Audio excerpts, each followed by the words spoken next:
Hello, hello. It's Lisa from Lisa Furlan Consulting, and I'm here to give you some quick book marketing ideas that you can do. One of the biggest issues that I see in all of these indie publishers, Facebook groups, is that they're like, how do I market my book? How do I sell my book? And I'm like, why are we thinking about this now? Why are we thinking about this at the end when you're holding the book in your hands? I encourage all of my students of my course and my clients to think about book marketing at the beginning of the process. You seriously cannot think too much about how you're going to market your book. And in one of the conversations I had with an indie publisher just last night was that she made the mistake of waiting to build her audience until her book was finished. So she didn't have any social media following. She didn't have anything until her book was already done. And she said it was a big mistake. So I will write up that interview and share it with you because there was a lot of good lessons learned in that. But that was one of the big ones, was that it's never too early to start marketing your book. And there are tons of ideas. And fortunately, there are tons of Facebook groups out there that will help you brainstorm ways to come up with new ideas to market your book. But here are just a few. And I'm going to recommend a few Facebook groups in the comments, as well as this book by Karen Williams, Book Marketing Made Simple. She interviewed me for this book, so I'm in it. So it's whatever, shameless plug to be my little interview. But I get nothing out of promoting Karen. This is all for you. She has some great ideas in here, and I'm just going to go over them at a high level. But she goes into them in a much greater detail with really good tips on how to maximize your book marketing in that. So I can highly recommend that, and I will link to that in the comments as well. That is Book Marketing Made Simple, and she really does make it simple. So anyway, what you need to do if you're going to do a book is build your audience. If you don't already have one, start building your audience now. That means create a Facebook page, create an Instagram account, create a website, start building a platform so that you can start letting people know what's going to happen.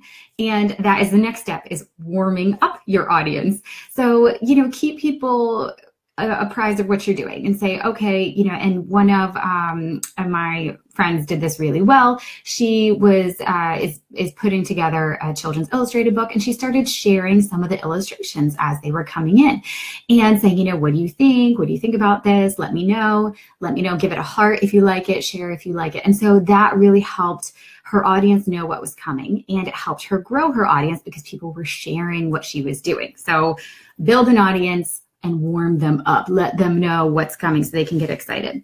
And then, really important, your book has to deliver something that people want. It's even better if you can deliver something they need.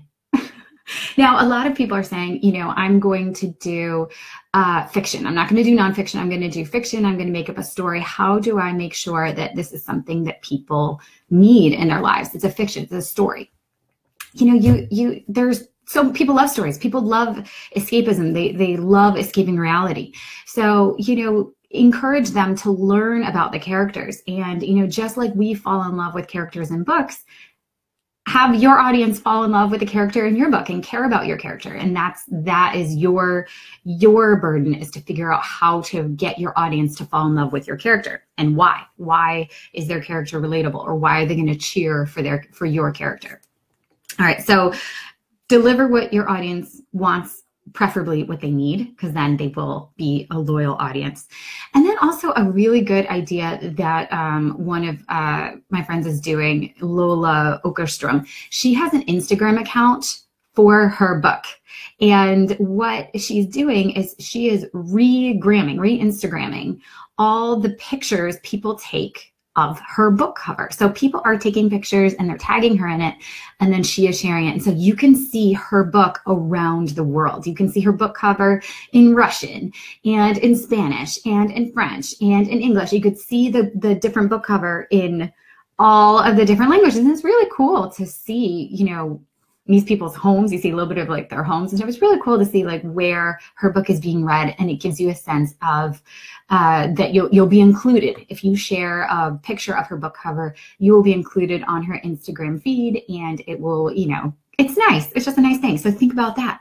Think about, being on Instagram, just your book. It doesn't even have to be you. It could just be your book, and you could be re-Instagramming all of these shares. So that's good. Another idea, and people are going to moan and groan, is crowdfunding. And I have experience with that, but honestly, crowdfunding the second book really promoted my first book, because people saw the crowdfunding campaign and they were like, "Oh, okay, I can check out her previous work and see if I want to support her second book." And so I actually sold a lot of my first book while I was kickstarting my second book. So it can generate a lot of attention for your work in general. That's a whole other story, though. Another thing is podcasts. There are tons of podcasts out there, tons of people, and they're looking for guests. And so just pitch them. Just say, "Hey, I'd love to be a guest on your podcast and talk about my book or my story or how it came across or yada, yada." So get yourself on a podcast. They're looking for guests. You're looking for exposure. It's a match made in heaven, usually. You can also do the same with bloggers, and you could do like a book blog hop. Again, start Googling, find bloggers who would be interested in your book and pitch to them all this stuff you do. Also add video or a moving animated picture or something to your website or to your Facebook page, because people love video like this. And so that's it. So we've got like video and blogs and podcasts and this and that. And you're probably like, "Lisa, this is overwhelming. I can't be everywhere at once. I can't do Instagram. I can't do blah, blah." You don't have to. Just start building it slowly.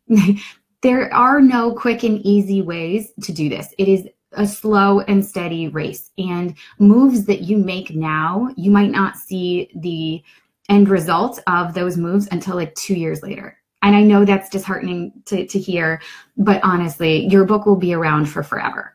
So there's no quick way to get it out there if you're self-publishing until you start doing these things repeatedly and with consistency. All right, so those are my tips. I'm going to add all of the links to the resources that I provided below, including links to some really good Facebook groups that you should be a part of. And that's it. If you have any questions or comments, leave them below, and definitely tag anyone who is interested in marketing their book, because I understand it's a struggle. I struggle with it myself, and together we can support one another and get through this. All right, bye everyone.